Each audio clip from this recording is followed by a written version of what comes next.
Görkem yakala. Yakalamadın. Git yakala git. Görkem nerede? Burada kediler oynuyor bak.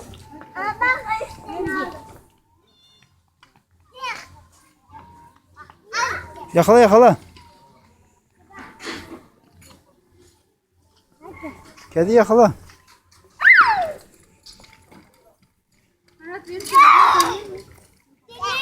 Öp Görkem. Sen sıra. Öp. Sana bak böyle gel. Bak pis. Bak kedi. Gel bir şey.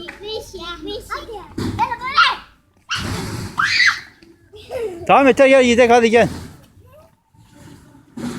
Gitti kaçtı. Yavrum gel.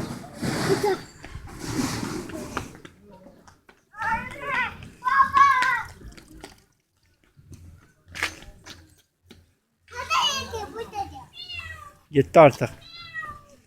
Abo. Gel. İyi.